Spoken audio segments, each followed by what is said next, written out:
La CENI, l'Assemblée nationale, le procès Chebea, la coordination pour le changement de mentalité. C'est plusieurs choses qu'on va devoir échanger avec notre invité du jour, mais c'est dans le cadre de ces programmes. Question d'actualité, dites tout à Monsieur Le Panier. Habituez-vous désormais à ces nouveaux concepts que vous allez suivre désormais sur votre petit écran. Mon invité du jour s'appelle Jacques Kambalé. Il est pasteur, il est coordonnateur adjoint de la coordination pour le changement de mentalité. CCM, une structure de la présidence de la République. Il est avec moi sur ce plateau, monsieur le pasteur, bonjour. Bonjour. Tout à l'heure, en parlant de vous, j'ai essayé de passer en revue tout ce que vous avez comme titre, pasteur, coordonnateur adjoint. Vous êtes à l'aise qu'on vous appelle comment? Je réponds d'abord déjà au nom de Jacques Kambala Chulombo. M'appeler par mon nom, c'est bon. M'appeler par mes titres officiels, coordonnateur adjoint de la coordination pour le changement de mentalité, c'est une partie de ce que je suis. Pasteur, c'est ma vocation, c'est ma réponse à l'appel de Dieu. J'ai donc différentes casquettes et ici, on va essayer de répondre aux différentes questions en fonction de ces casquettes-là. Alors, on va rester plus dans le cadre de la coordination pour le changement de mentalité. C'est une structure de la présidence de la République, ce dont on ne présente plus. Mais une question de curiosité, est-ce que pour diriger cette structure, il faut nécessairement être pasteur? Pas forcément, mais je pense qu'en étant pasteur, on a un élément de plus. Il y a un atout qu'il ne fallait pas négliger. Parce qu'ici, parler de changement de mentalité, se rapproche beaucoup plus à un des termes grecs qu'on utilise souvent dans le milieu religieux, métanoïa, qui veut dire repentance, changement radical de direction, changement radical d'orientation.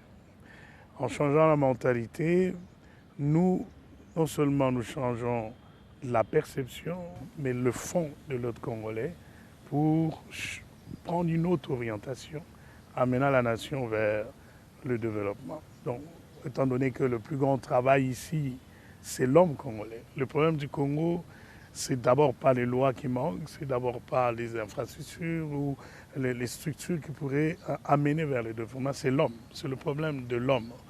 Et donc, pasteur, c'est un élément, un atout majeur. Dans le pastorat, il n'y a pas que le côté gestion religieuse de la foi. Il y a une dimension anthropologique, la gestion de l'homme, avec toutes ses dimensions. Un pasteur qui en a l'appel, qui en a la vocation et qui est formé, devrait avoir la maîtrise de plusieurs disciplines qui permettraient à aider à ce qu'on arrive au changement de mentalité. Oui, d'accord, mais comme par hasard, le coordonnateur, les coordonnateurs adjoints sont des pasteurs. J'ai rien contre le pasteur, mais bon, je me demande seulement pourquoi le président de la République devait nécessairement nommer des pasteurs à la tête de cette structure. Bon, le projet même de changement de mentalité date d'assez longtemps, commençant par le feu Étienne Tshisekedi lui-même, qui prônait déjà ce projet de changement de mentalité. Le président Félix-Antoine Tshisekedi est né, a grandi dans cette philosophie et du combat, et il le sait, il connaissait déjà le problème majeur de la RDC. Il fallait passer par le changement de mentalité. Et sur le chemin, il rencontre... On va pas sauter l'histoire. Le président Kabila a parlé de la nouvelle citoyenneté. Hein. C'est toujours dans ces mêmes cadres du changement de mentalité. On va pas sauter, on va pas élaguer l'histoire. Oui, l'approche de la nouvelle citoyenneté a eu de petits soucis parce que partie d'une contrainte de position de communauté internationale exigeant qu'il y ait des signes visibles qu'on veut réellement un changement en RDC. Et ceux qui ont amené ce concept de la nouvelle citoyenneté ont voulu copier ce qui s'est passé en Corée. C'est bien d'avoir des sources d'inspiration, mais assez souvent, lorsqu'on fait du copier-coller, on manque quelques détails, et quelques détails, si vous n'en êtes pas vous-même les géniteurs, vous ne saurez pas mettre le mécanisme qu'il faut pour arriver à obtenir les résultats escomptés. Vous voyez voir comment la citoyenneté est partie d'un concept national jusqu'à se retrouver comme une petite cellule, passée par le ministère de la Communication, et ça se retrouve comme une petite cellule dans le ministère De la jeunesse. de la Jeunesse. Donc il y a un souci de vision, il y a un sérieux problème de vision. Quelle a été la vision du départ? Est-ce qu'on voulait juste calmer l'ardeur de la communauté internationale ou c'est une vision nationale qui doit être, nous voulons amener cette nation à tel endroit, pour y arriver, ça nous prend forcément un changement de mentalité. Donc le président Félix, sur son parcours, il a rencontré des pasteurs humbles que nous sommes, qui pourraient avoir certains atouts et à mettre en pratique cette vision qu'il avait. Et voilà, son choix est arrivé sur les deux pasteurs, mais nous ne sommes pas les seuls. Le troisième coordonnateur n'est pas pasteur. Mais en temps, la CCM, comme on l'appelle, la coordination pour le changement de mentalité, aujourd'hui, vous avez lancé plusieurs campagnes, campagnes fiscales, campagnes sur le civisme routier. C'est comme si la mayonnaise ne prend pas. Le mal est profond, on vient de si loin. Hein, pour revenir au président honoraire, à Kabila, qui disait, avec autant de tristesse à la fin de son mandat, qu'il n'aurait pas trouvé, s'il avait au moins 15 personnes qui étaient de changement de mentalité, il n'a pas réussi à changer la mentalité du Congolais. S'il en avait ne fût-ce que 15, il aurait bien réussi son mandat. On le lui accorde. Donc, pour vous aider juste, il disait qu'il n'a pas réussi à changer l'homme congolais. Oui, c'est pour dire qu'il a trouvé un mal. Peut-être ça s'est amplifié pendant qu'il était là. Et le combat tel que mené pour combattre ce mal-là n'a pas donné les résultats. Donc admettez que nous avons trouvé... Mais aujourd'hui, le résultat est toujours le même, hein, rien n'a changé. Nous avons trouvé une situation chaotique pour ramener le Congo à un niveau normal. Donc on est dans un creux et on se bat pour le ramener à un niveau normal des civilités et après amener ça au standard que nous voudrions. Ça prend du temps. Civisme routier, vous avez vous-même vu le désordre dans lequel se retrouve la mobilité dans la ville de Kinshasa et partout dans le pays. Et assez souvent, nous avons eu à approcher plusieurs décideurs dans le domaine. On s'est rendu compte que le problème n'est pas au niveau d'absence de loi. Il y a des normes qui sont connues, mais c'est l'incivisme, commençons par les usagers de la route, et aussi des structures qui ont comme mission réguler la circulation.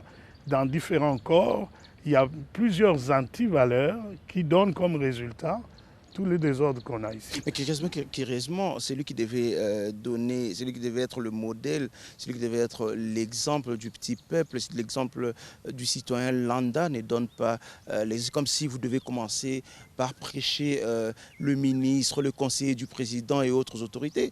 Parce qu'on a même entendu le président de la République taper du poing sur la table pour dire qu'on doit arrêter d'emprunter l'essence unique pour les autorités. C'est-à-dire que le mal, c'est d'abord vous qui devez donner l'exemple. Oui, commencez par prêcher les autorités. On ne peut pas le nier, le mal est là. Et l'exemplarité n'a pas été un modèle de gouvernance dans ce pays. Jusqu'aujourd'hui. Jusqu'aujourd'hui. Donc on se rend compte que ces effets continuent encore jusqu'aujourd'hui. La source peut-être avoir été déplacée, mais les effets sont là.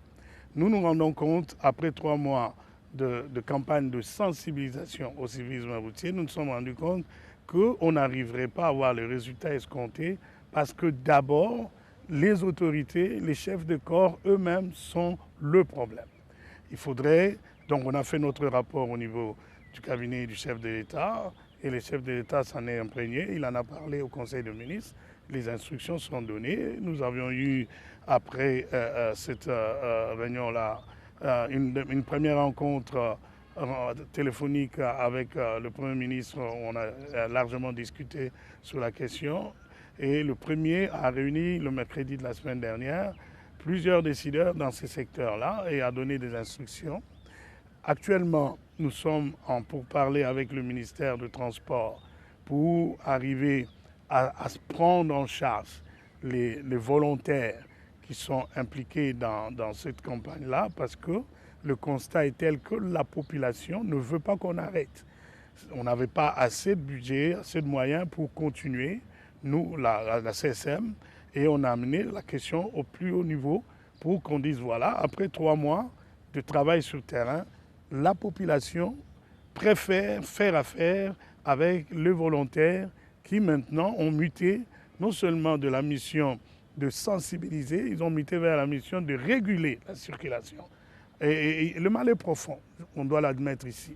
Donc nous avions insisté auprès de l'autorité qu'il y ait à la fois conjugaison de côté coercitif et de la pédagogie pour qu'on arrive à voir rapidement les effets de ce changement de mentalité. Dieu merci que nous avons devant nous un élan assez fort de plusieurs chefs de corps et bientôt une réunion se prépare, ce qu'on souhaitait et va devenir une réalité, que la cause de la lutte contre les antivaleurs devienne une cause nationale, que une réunion interinstitutionnelle se fasse et que les acteurs politico-administratifs s'empruntent, mettent le moyen pour que ça devienne une cause nationale. Et c'est en cours, c'est en préparation. Alors, si on arrivait à avoir l'effectivité de la chose, nous pensons que d'ici 6 mois, les signes assez remarquables du changement de comportement des usagers de la route pourront être évidents. Et nous le souhaitons vivement. Parallèlement à ça, on a amené la campagne de civisme fiscal que le chef de l'État a lancée devant tout le monde le 11 septembre dernier à l'esplanade du Palais du Peuple. En fait, le but ici, c'était d'aller toucher les deux secteurs qui sont assez remarquables. Si on réussit à avoir des résultats dans ces derniers trimestres de l'année, on peut se dire, Dieu merci, 2022, nous allons décoller sur de bonnes bases. Comment tu peux expliquer 80 millions d'habitants selon les statistiques qui datent de presque plus de 5 ans, 80 millions d'habitants, qu'il n'y ait que moins de 200 000 contribuables, avec autant d'opérateurs économiques qu'on a, autant de compagnies, autant d'acteurs dans l'industrie de la production, de services, de tourisme, autant de personnes qui ont des propriétés, qu'on n'ait qu'un bassin aussi minime des contribuables. Mais vous espérez être une nation qui doit être autonome économiquement, c'est impossible. Donc il fallait commencer cette campagne-là de civisme fiscal pour se dire, nous avons un projet de société de réduire la pauvreté d'ici autant d'années. Pour y arriver, il faut que l'État ait le moyen de sa politique, que tout Congolais commence à répondre à son devoir constitutionnel. Un de ses devoirs constitutionnels, c'est de payer l'impôt. On va fermer cette parenthèse sur la CCM, mais juste, on veut vous poser juste une petite question. Est-ce que ce n'est pas parce que le responsable, celui qui doit donner l'exemple, n'est pas modèle, que le petit peuple ne suit pas? Oui, il faut faire un travail à ces deux niveaux-là. J'ai toujours dit... Je vais me poser des questions. Combien de ministres, combien ont déjà payé l'impôt? C'est comme si... Tout le sens de cette campagne va dans cette direction-là. Le thème est duel, campagne de sensibilisation au civisme fiscal et à la gestion responsable des deniers publics. Donc nous voulons atteindre messieurs et madame tout le monde. La mission est transversale, nous commencerons du plus haut jusqu'au dernier citoyen congolais. Donc il faudrait que le Congolais, le bas peuple ne se dise pas parce que bon, les chefs, les autorités ne payent pas les impôts, moi je ne vais pas le faire. Je vous donne un exemple simple. On sait qu'il y a déjà eu des bévues sur le plan médical, de médecins qui ont raté des interventions chirurgicales, peut-être la mort s'en est suivie. Est-ce pour autant que quand tu tombes malade et qu'il y a une nécessité d'une intervention chirurgicale, tu vas dire non, les médecins ont raté, moi je ne peux jamais me faire intervenir dans ce sens-là, ça serait la mort assurée. Donc il ne faudrait pas saisir l'occasion de dire puisque certains n'ont pas répondu à leur devoir, le mien est annulé. Nous avons tous l'obligation, devant la Constitution, d'être des citoyens qui s'acquittent de leurs droits, de leurs devoirs fiscaux. Mais de l'autre côté, nous disons, nous allons intensifier et faire des plaidoyers assez remarquables pour que, au niveau de l'appareil législatif de l'État, qu'on arrive à mettre la conditionnalité. Tu veux assumer les responsabilités publiques, il faut que tu brandisses ta fiche signalétique fiscale. Si tu as été un mauvais citoyen sur le plan fiscal, comme autrefois on demandait les certificats de bonne vie et mœurs, on va annexer à celui-là jusqu'où tu as contribué à la constitution de la nation par la fiscalité. Si tu es un bon citoyen, tu peux assumer les responsabilités. Si tu ne l'es pas, tu ne peux pas. Nous allons dans cette direction-là et nous allons faire autant de pression pour que ça devienne effectif. Plusieurs animateurs de la société civile sont d'accord avec nous, les législateurs aussi. Donc, donnons à notre nation le moyen de bâtir sa politique et de s'occuper de ses citoyens. Alors, pasteur, on va parler d'actualité. Hein. Vous êtes pasteur. Là, je vais momentanément vous dépouiller de votre casquette du coordonnateur adjoint de la CCM. On va parler actualité. Le plus grand problème également de ces pays, ce n'est pas aussi parce que celui qui doit être le modèle, celui qui doit être l'exemple, n'arrive pas à bien jouer. Je prends un cas simple, les confessions religieuses. On a vu comment ils se sont tirés dans tous les sens juste pour sortir un nom qui devait être le président de la CENI. On a vu des pasteurs s'est déchiré, on a vu des pasteurs et des évêques s'est déchiré. Ce n'est pas aussi ça le plus grand problème de ces pays. C'est vraiment un des plus grands problèmes. L'exemplarité devrait avoir comme socle, comme fondement, à part les convictions religieuses, le fondement, l'éthique des responsabilités. Quand vous êtes responsable, vous devez avoir une certaine éthique. Il y a le patriotisme qui vous oblige de mettre de côté vos intérêts égoïstes, partisans quelquefois, et selon vos regroupements, pour ne regarder qu'à la direction des intérêts nationaux. Ici, ce qu'on fustige dans ce comportement de chef religieux se retrouve dans tous les niveaux de responsabilité en RDC. Les gens sont malades. Le pays est malade de l'égoïsme, de l'égocentrisme.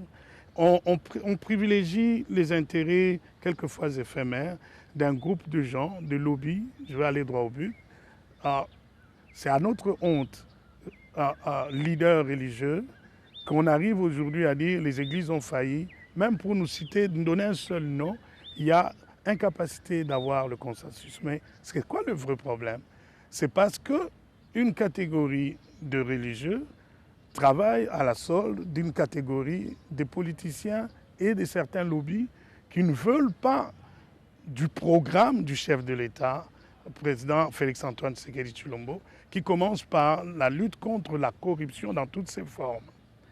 Ce qui se passe dans le comportement des religieux derrière cette histoire de CENI est très révélateur de jusqu'où les partis politiques devraient muter vers des écoles d'apprentissage au patriotisme.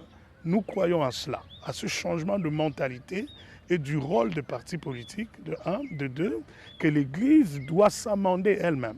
L'Église devrait changer de mentalité.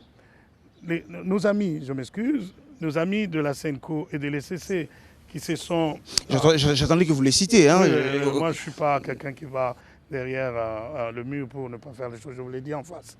Nos amis de SENCO et de l'ECC ont affiché un comportement qui, à un moment donné, nous pousse à nous questionner s'ils comprennent leur propre mission dans le développement de la nation. Ils ne devraient pas étirer les choses en longueur. Je prends deux raisons. Si la SENCO soutient en Genève que nous penchons vers la Mouka, parce que le principe de la majorité a décidé, il faut se plier, ils devraient rester constants dans leur même principe. Maintenant que la majorité dans ce groupement de religions, de confessions religieuses, a penché pour telle candidature, plions-nous. Pourquoi ils ne peuvent pas le faire? C'est parce que... C'est l'intérêt du peuple. Ils ont toujours, depuis 60, ils ont toujours prêché l'intérêt du peuple. Depuis que j'ai conscience des vies dans ce pays, à chaque fois que la SENCO a été impliquée dans une démarche qui doit amener à un consensus, ils ont toujours manifesté le même comportement. Ils vous amèneront jusqu'à un certain point et ils vont s'arrêter, ils vont reculer et vous obliger la troisième voie. Parce que est-ce qu'on ne refait pas l'histoire dans ces pays? Je vais vous rafraîchir la mémoire, hein. Kabila, le président Kabila, avec son gouvernement de l'époque, lorsque la SENCO était avec vous, je prends à l'époque, certainement vous étiez dans l'opposition, lorsque la SENCO a été avec l'UDPS et le CLC, ils étaient en train de tirer dans tous les sens contre la SENCO. Aujourd'hui, vous êtes au pouvoir, c'est vous aujourd'hui qui tirez contre la SENCO. C'est pas l'histoire qui se répète carrément. Non, le problème, c'est ici, mon ami, il y a un moment donné, on ne pouvait reconnaître le son dans un village que quand le son de cloche venait d'une paroisse. Ça déterminait l'heure, ça déterminait le moment de s'élever, d'aller au travail. Après, on commençait à se passer tranquillement de ce son de cloche de la paroisse parce que le bruit de la locomotive du train nous disait aussi que l'heure a changé, il faut aller travailler. Et on évolue. Aujourd'hui, on est dans un autre temps, dans une autre saison. L'Église catholique reste toujours... L'Église catholique ne veut pas évoluer. Mais elle reste toujours la plus importante. C'est l'impression qu'on veut nous donner. Et je veux vous dire, sur terrain, on peut démontrer le contraire. On va pas ignorer cela. L'impression qu'on veut nous donner, que si l'Église catholique n'est pas d'accord, la vie s'arrête. Ce n'est pas vrai. L'Église, et comme Mendel l'a dit sous d'autres plateaux, l'Église catholique a toujours fonctionné comme ça.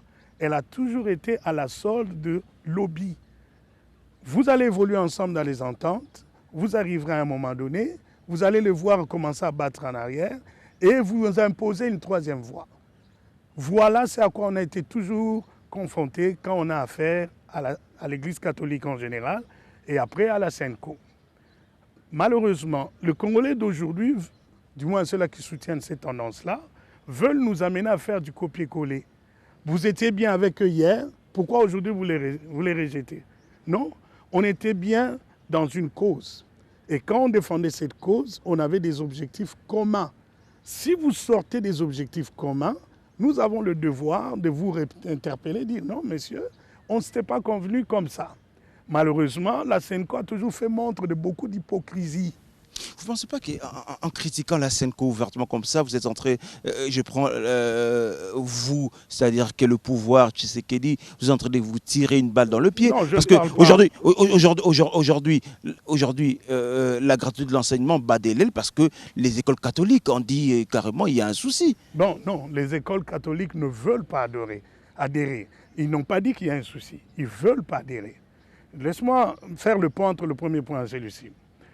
Je ne parle pas ici comme quelqu'un du pouvoir. Je parle comme un citoyen qui connaît l'histoire du pays, quelqu'un qui a vécu dans les souffrances de l'opposition, un citoyen qui a été catholique hier, qui a des amis qui ont de hautes responsabilités dans le catholicisme, tant ici qu'ailleurs, un citoyen qui est connecté avec le milieu diplomatique. Je nous dis que la SENCO est aussi un des problèmes du retard qu'on a connu pour implémenter la démocratie dans ce pays. Pourquoi? Parce qu'il y a des intérêts des religieux internes et internationaux. Il y a des intérêts des lobbies qui ne veulent pas voir un Congolais épanoui. Un Congolais épanoui, c'est celui qui se prend en charge. La SENCO ne veut pas voir les familles congolaises dont les enfants étudient dans les écoles conventionnées catholiques devenir libres de tous les systèmes d'exploitation de ces familles-là qui a été implémenté, qu'aujourd'hui, la gratuité de l'enseignement vient faire sauter. Sous d'autres cieux, là où d'autres mouvements religieux se sont bien implémentés, sont structurés socialement et ont un message qui rencontre les intérêts de la population, les églises catholiques sont en train de fermer. Ils sont en train de se vider. Si on amène le même modèle de prise en charge sociale ici, nos églises évangéliques et autres sont impliquées dans la vie sociale de la population, les églises catholiques n'auront plus le même poids de l'illusion qu'ils veulent donner ici. Ils n'ont plus le même poids. Je suis un ancien de réveil dans ce pays. Entre les années 86 jusqu'à... je commencerai même en 76, quand les renouveaux charismatiques commencent à naître, jusqu'avant la veille de l'avènement de l'AFDL, les églises catholiques étaient en perte de vitesse incroyable. Les églises se vidaient. Comment aller compenser le manque à gagner financier qu'on perd maintenant des offrandes. Comment aller le compenser? C'est derrière les écoles fictives qu'on a créées dans les écoles conventionnées catholiques. C'est derrière le frais scolaire qu'on est allé monter un système de gestion administrative pour compenser les manques à gagner des offrandes et dons. C'est ça le problème. Donc la gratuité vient déranger tout un système qui alimente le financement. Mais qu'est-ce qui est en jeu ici? C'est l'éducation de nos enfants, c'est l'avenir de notre pays. Devrions-nous rejeter la gratuité pour des mobiles non avoués des catholiques? Non. L'enfant qui va à l'école, là, il n'y va pas d'abord comme catholique. C'est un enfant congolais. Et la Constitution nous oblige d'offrir à l'enfant congolais qui est dans l'école élémentaire une éducation, une gratuité dans l'éducation. Pasteur Jacques, le problème c'est quoi aujourd'hui? Le problème c'est seulement parce que la Senco et l'ECC ont dit non à Denis Kadima, que ça vous met dans tous vos états aujourd'hui? Tout le monde a le droit de dire non à une orientation donnée. Mais les mobiles que tu avances pour justifier ta négation, le refus d'adhérer, sois aussi le plus honnête possible. Quand vous dites « nous n'adhérons pas », parce que nous voulons le faire, nous visons l'intérêt du peuple, et que si le président de la République entérime Kadima, donc nous allons envoyer nos enfants dans la rue, nos fidèles dans la rue. C'est de la démagogie. Lorsque le gouvernement, que nous tous nous avons l'obligation de soutenir, prend une décision qui va à l'intérêt, qui vise l'intérêt de nos concitoyens, nos enfants, nos familles, il dit les denrées alimentaires doivent baisser de prix, devraient se vendre à tel montant. Je n'ai pas vu la Senco soucieuse des intérêts de nos familles dire manifestons parce que les opérateurs économiques ont refusé de baisser les prix et cela touche directement nos membres. Les confessions religieuses ont des citoyens dans leurs églises. Je n'ai pas vu cette Senco quand le chef de l'État amène plus de 400 bus ici, Transco, dans l'homélie d'une église, il y a une étape qu'on prévoit, les actions de grâce et les remerciements. Dans quelle église la Senco a poussé qu'on dise « louons Dieu » parce que Dieu a utilisé le président de la République, nous a mené le bus pour régler le problème de mobilité de nos familles. Il n'y a pas. Donc on n'a pas besoin seulement d'une Senco qui bat toujours en opposition aveugle par rapport à un programme social qui touche l'intérêt de la population. C'est ça le problème. Ce que nous fustigeons ici, c'est une institution religieuse qui se comporte comme un parti politique de l'opposition, non pas au vrai bénéfice de la population. C'est au bénéfice des lobbies et d'un groupe de politiciens. Ce n'est pas la mission d'un homme de Dieu. Un homme de Dieu doit être quelqu'un qui va vers la solution. La solution ici ne devrait pas être teintée par des considérations sectaires et partisanes. Pourquoi la Senco ne voulait pas de Kadima? Tout le monde le sait, tout celui qui est informé le sait, parce qu'il est proche, il est proche du président de la République. Non. Ils ont dit dans le passé, il a travaillé, il est très proche du président, il a été très proche du président de la République. Non, la raison. Et il sera jugé parti. La raison majeure, brandie, est dans les coulisses, et dans les plénières, et dans les rapprochements d'un à un, c'était on ne peut pas mettre un Moulouba à la CENI parce que le président de la République, c'est un Moulouba. Déjà, cet argument-là ne peut pas sortir d'un homme de l'Église parce que devant Jésus, il n'y a ni grec, ni juif, ni ceci. Ici, il s'agit de la nationalité. Mais ici, il s'agit également de l'impartialité dans l'organisation des élections. Non, pourquoi l'origine ethnique amènerait tout de suite à l'impartialité? C'est parce que déjà vous-même, vous êtes tribal. Les candidats qu'eux, ils proposaient, allez vérifier, vous allez trouver la proximité avec le cardinal Ambongo. Il y a la proximité régionale, ethnique et tout. La même chose qu'ils refusent de l'autre côté, c'est ce qu'ils sont en train d'alimenter ici. Donc là, on est dans l'arbitraire, on est dans les tribalismes, on est dans les régionalismes et nous ne sommes pas un pays dans ce cas-là. Ici, on parle nation. Il faut la méritocratie. De tous les candidats qui ont été présentés, il nous semble que Kadima, en termes de son profil, son background, ses compétences, son savoir-faire, il s'est démarqué. souffrait que malheureusement pour certaines personnes, avoir les mérites, être des mêmes origines ethniques que le chef de l'État, vous disqualifie. Moi, je pense qu'on a reculé de plus de 20 ans. Non, ils ont demandé si on pouvait, même si on pouvait enlever Kadima et mettre quelqu'un d'autre de la même province que le chef de l'État, c'était dérangeant. Leur problème, c'était... Le discours a évolué. Pourquoi? Parce qu'on a commencé à mettre sur la place publique les conversations dans les coulisses, les raisons d'élimination de Kadima. Mais 80 millions de Congolais, vous ne pouvez pas trouver quelqu'un d'autre. Il faut nécessairement Kadima. Mais pourquoi s'accrocher à Denis Kadima? On est en train, moi personnellement, je suis en train de fustiger ici cette mentalité des dominants, des esclaves que nous développons jusqu'à aujourd'hui. Pourquoi, quand l'Église catholique dit non, toute la terre doit se plier? Pourquoi? Parce que c'est la plus importante aujourd'hui. Non. En termes de fidèles, en termes d'église, en termes d'implantation. Ce n'est pas ça qui ferait l'homme le plus important. C'est l'apport dans la nation. Aujourd'hui, on ne va pas ignorer l'apport de l'église catholique et de l'église protestante. Un des éléments. Si on commencerait à parler aussi des méfaits de l'église catholique dans la vie sociale, des membres des églises catholiques qui sont des citoyens congolais, on commencerait à aller dans un autre débat que je ne vais pas amener ici. Donc je suis en train de nous dire, même bibliquement, ça ne s'explique pas, cette position de magister dixit. C'est moi qui ai dit, le maître, ça doit être comme ça. Ça ne se justifie pas. Salomon, roi qu'il est, sage venant de la part de Dieu, trouve deux femmes qui se disputent un enfant.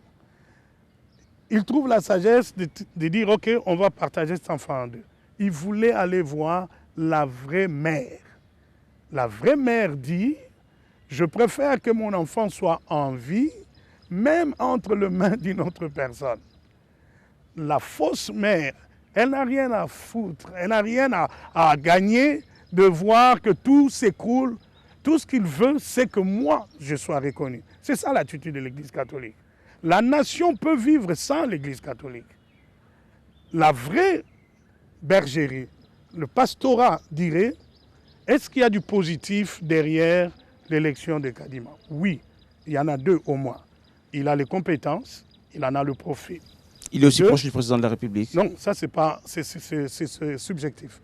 De deux, il a été élu par 6 sur 8. Si c'est 6 sur 8, il y a encore du positif. Pourquoi ne pas dire, laissons-le travailler, pourvu que la nation évolue, même si ce n'est pas nous les acteurs principaux. C'est ça l'attitude d'un serviteur de Dieu. J'ai envie d'emprunter le mot le mot de l'abbé Chollet et du pasteur Eric de l'ECC, qui disait dans un des médias ici de Kinshasa, qui disait le des églises représente au moins 60% des autres églises, 60 ou 70% des autres églises. Je ne sais pas la comptabilité se fait comment, les statistiques en termes de membres et d'implantation. Ok. On va aller en termes d'impact dans la spiritualité de chaque citoyen. Vous prenez les kimbanguistes eux seuls. L'histoire reconnaît leur apport dans ce pays. Vous additionnez les kimbanguistes et tous les enfants de Dieu, même catholiques, mais qui s'inscrivent du mouvement charismatique.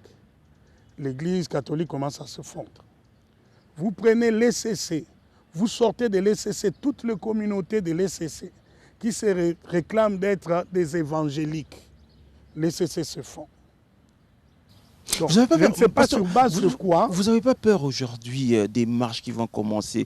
Vous vous souvenez encore du CLC, de l'épisode CLC avec l'ancien régime? Non, regardez. Si on est là aujourd'hui... On vous dit aujourd'hui, si vous entérinez Kadima, ça va reprendre. Hein? Ben, tout le monde a le droit de marcher. C'est comme ça que je disais. Si vous le faites parce que vous aimez le pays, je vous ai donné un exemple simple. La plupart des gens qui ne veulent pas que les denrées alimentaires baissent de prix sont parmi les lobbies qui financent la position à la fois de Senko et de la Mouka. Je vous informe ou je vous rappelle ce que vous connaissez. C'est les mêmes personnes. Alors, ici, le gouvernement dit, pour le bien de ma population qui vient prier chez vous, je veux que le Pio se vende à X montant. Les lobbies qui vous financent, ils disent non, nous on ne va pas baisser, nos affaires on va perdre le business. En ce moment-là, pourquoi tu n'as pas envoyé tes membres marcher si tu les aimes autant? Pourquoi tu ne leur as pas dit, allez revendiquer votre droit d'être bien nourri en tant que citoyen? Vous trouvez que c'est hypocrite? C'est hypocrite. Vous envoyez les gens marcher en disant que les institutions sont menacées. Mais de quelles institutions on parle? Parce que l'organisation des élections prochaines. Non, c'est calculateur. Ça répond à un schéma. Le schéma n'a jamais voulu... On veut seulement des élections libres, transparentes. Pas du tout. Ce schéma-là n'a jamais voulu du président Félix-Antoine Tshisekedi Tshilombo, ni au pouvoir, ni comme acteur remarquable.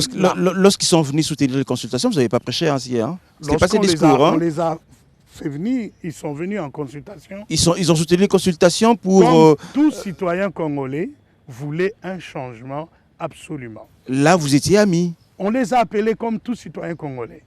Ils ont donné leurs idées comme tout citoyen congolais. Ils sont venus aussi comme confession religieuse. Ils ont donné leurs idées comme confession religieuse au même niveau que les autres confessions religieuses. L'État ne peut pas avoir des préférences entre telle ou telle autre confession religieuse, même si on nous brandit les statistiques.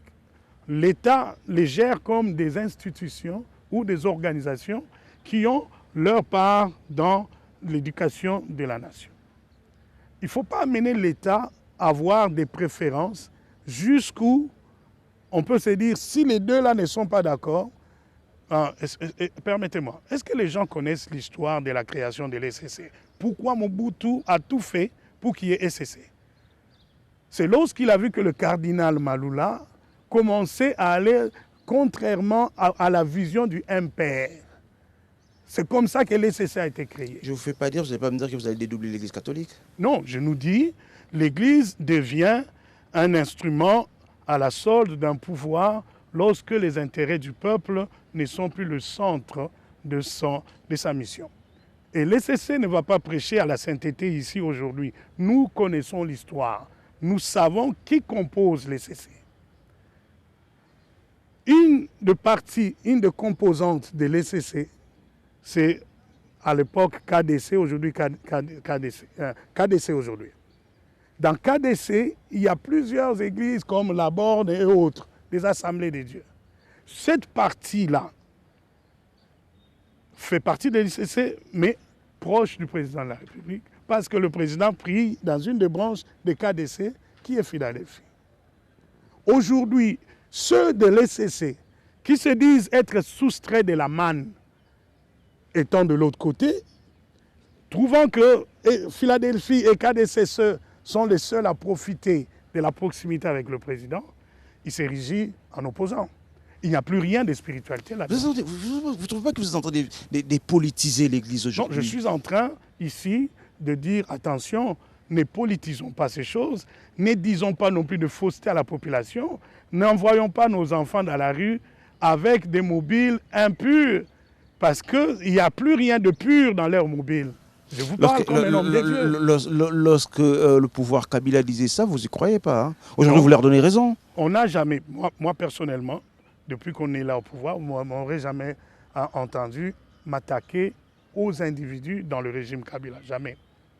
Non, j'ai dit lorsqu'il disait que l'Église est politisée, vous ne croyez pas ce qu'il disait? Ce qu'on ne voulait pas. Aujourd'hui, parce qu'on dit Denis Kadima est proche de Tshisekedi, qu'il ne faudrait pas enterrer Denis Kadima, vous montez sur votre grand chevaux? Ce qu'on ne voulait pas, c'est que l'Église catholique, tout en marchant avec nous, en disant que nous le faisons pour les intérêts du peuple, continue à faire montre de la duplicité. Notre position reste la même jusqu'à aujourd'hui. Si tu dis que tu marches pour les intérêts du peuple, sois le plus honnête possible, parce qu'on a d'autres infos qui nous démontrent que vous êtes dans la duplicité. La même duplicité, j'ai dit tout à l'heure, qui a fait que l'instauration de la démocratie dans ce pays a pris plus de temps. C'est aussi, entre autres, à cause de la duplicité de l'Église catholique. Je peux vous le démontrer de plusieurs manières. Nous sommes juste tristes de voir qu'on loue des bus, on met les écoliers là-dedans, on leur donne $500, on leur dit allez au Parlement faire du bruit, Et quand on parle avec ces écoliers, on se rend compte que ce sont des enfants qui ont été instrumentalisés. Ce n'est pas honnête de la part de l'Église. Pasteur Jacques, on va terminer.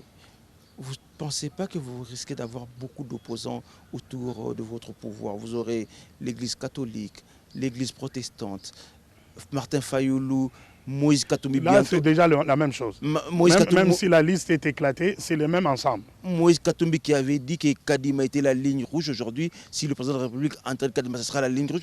C'est ce qu'il veut dire. Non, mais jusque-là, vous n'êtes que dans le même ensemble. Quand je parlais des lobbies et des acteurs dans l'ombre, je parlais de toute cette liste que vous venez de venir. Même Moïse qui est avec vous. On est toujours dans le même ensemble. Même Moïse qui est avec vous dans, mais c'est ça dans la coalition. Tu ne peux pas être dans l'union sacrée et être en dehors de l'union sacrée en même temps. Tu ne peux pas garder tes Il y a des lignes rouges à ne pas atteindre. Qui fixe les lignes rouges? Parce que la personne de Moïse en tant qu'institution ou quoi? Qu'est-ce qui lui donne le mandat de fixer la ligne rouge? C'est son statut ou son rang? Il faut se poser la question. Pourquoi toute une nation doit avoir peur de l'opinion d'un citoyen? Qui a permis à Moïse de retrouver le passeport, de revenir ici comme citoyen? Vous tirez sur tout le monde aujourd'hui, hein? Qu'est-ce qui se passe? Non, je nous dis, il y a des hypocrites qui veulent instrumentaliser l'Église, soi-disant au nom de la population, mais c'est pour leurs intérêts que personne ne veut admettre ici. Ils sont derrière les intérêts des lobbies bien précis qui ne veulent pas du décollage de la RDC. Tomiko Saté, en dehors du président Félix-Antoine Tshisekedi Tshilombo, vous ne trouverez pas un leader politique de cette génération qui peut fédérer tout le monde comme le fait le président. Tu l'injuries le jour, le soir, tu l'appelles pour le voir, il te reçoit. On sait ce qu'ils font. On est au courant de tout ce qu'ils font. On est venu dire à la population, ce sont des gens qui vivent dans la duplicité. Dites les choses telles qu'elles sont et assumez-vous jusqu'à la fin. Ici, quand vous combattez la gratuité de l'enseignement, est-ce le président Félix qui va en souffrir? Ce sont les enfants de vos enfants, les Balankassi et tout, à qui vous empêchez d'avoir une éducation convenable gratuitement. Est-ce les enfants de Moïse qui en souffriront? Non. Ce sont les enfants de ces professeurs-là. Vous êtes conscient que vous êtes conscient aujourd'hui si Moïse Katumbi quittait l'Union sacrée, ça peut basculer, hein? Il a adhéré parce qu'il a trouvé que ça avait un bon sens d'adhérer. Et nous pensons que nous l'encourageons à rester du côté du bon sens. Je vais prendre ça comme votre mot de la fin. Le mot de la fin, soyons patriotiques, soyons des citoyens qui aiment leur pays. Que les religieux jouent leur rôle, comme Élisée disait, quand il a entendu ces deux femmes se disputer. La souffrance avait atteint un niveau incroyable. On dit, moi je mange ton enfant aujourd'hui, demain vous mangez le mien. Quand Élisée a entendu ça, il dit qu'il faut que le divin apporte une solution et garde l'équilibre de la société. Il dit demain, à cette même heure, il y aura, je mets un sac de riz à $1. Un religieux parle pour trouver la solution et garder l'équilibre de la société. Un religieux ne peut pas entisser le feu. Je prie que nos amis qui ont été approchés avec la responsabilité de nous amener vers les élections libres soient animés de l'éthique des responsabilités. Il y a des choses qu'on ne fait pas parce qu'on est patriotique. On le fait parce qu'on aime Dieu, on aime son pays. On ne ment pas à sa population pour des intérêts personnels. Changeons tous de mentalité.